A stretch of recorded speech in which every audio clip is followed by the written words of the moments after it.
Hey, what's up? It's your girl Cecily, and this is Drive Girl Drive, rideshare advice from a woman's point of view and a person's point of view, right?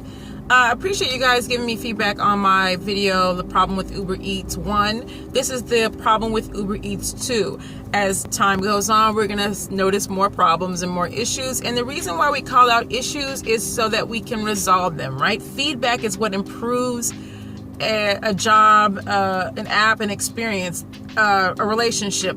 You can't go into any situation and expect it to be perfect. So that's why I make these videos. So for those who think that, oh, I'm just looking for things to complain about, you don't really have to look. They're there. It's a new concept, and so we're all helping into creating a great experience for that. The first thing I wanted to call out, which I should have said in the first video, is that especially for I'm going to speak from my own experience being in the Los Angeles market. We do not have a separate app for the Uber Eats driving app. I know that some people do. We don't. Everything is routed within our regular driving app. So you never know if you're going to get a delivery call or you're going to get a rider call. And it's cool that you can get both because that means you get more chances to make money. The flip side of that is delivering some Indian food and then having to pick up a person after that. I often apologize in advance if there's any aroma in the car.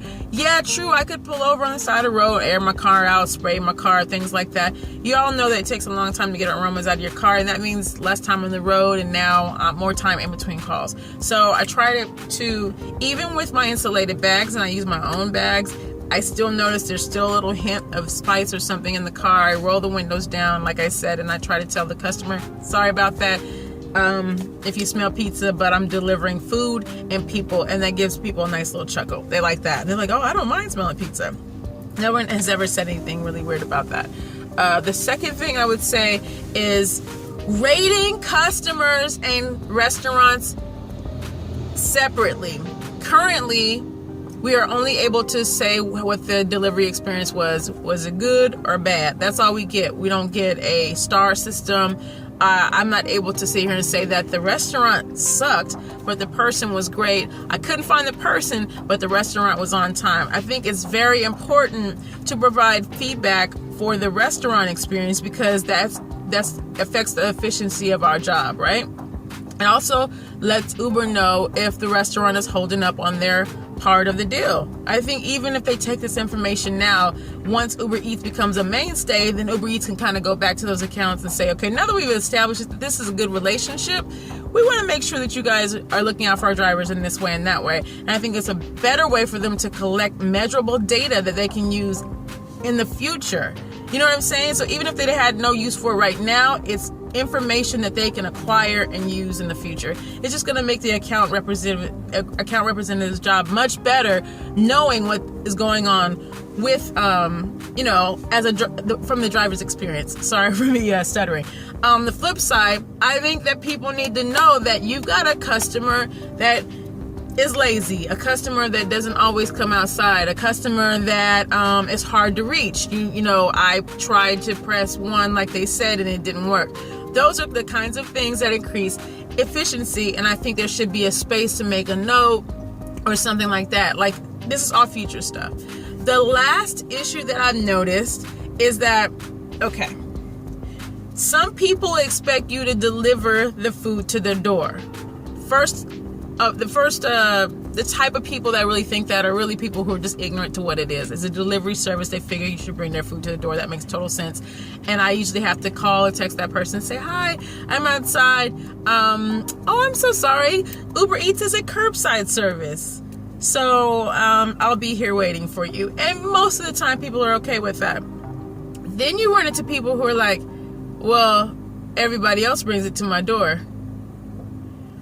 Well, Uber Eats is a curbside service, so I see you at the curb. Like, this happened to me the other day. This guy was like standing upstairs and he was like, so are you gonna come upstairs?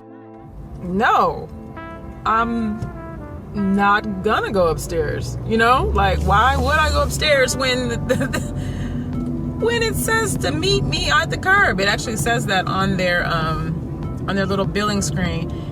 It tells them that they're going to receive their stuff curbside. It also tells them that they don't need to tip, which sucks. Which brings me to my last and final point. The amount of money that I was getting paid from the beginning to now has dwindled quite a bit. I would dare say 25 to 50% less. I'm not playing, you guys. Like, I was delivering in my own neighborhood, and it was about $6 to $10 per delivery. Now, the lowest I received is like, I think $4. Probably $4. And it's like 4 to 7. Like, it's not that great a pay when you're not getting a tip. So it made sense to me when it was like 6 to 6, I say 6 to 10. I'll just say that range. 6 to 10 is like, you know what? Consistently, it's not a waste of time. It's a nice little break from delivering people in a sense. And it's worth it getting out my car because they get out. They meet us curbside. So, now that I'm getting the base rate pay that I get via Postmates and DoorDash, it doesn't really seem that lucrative to me. And even when you have 2 pickups, like I've gotten 2 pickups at the same restaurant, they split the trip. You could be going 10 minutes one way, 10, 20 minutes another way, but you're still splitting that one trip, and you're not going to see a lot of money. Whereas before, you would have probably seen like $15, $20. It's like, this was $8. This is $4 each way. So, not trying to discourage you, just trying to provide feedback. Hopefully, Uber actually sees these videos that we make, and this is kind of like their way to hear our feedback. They do send out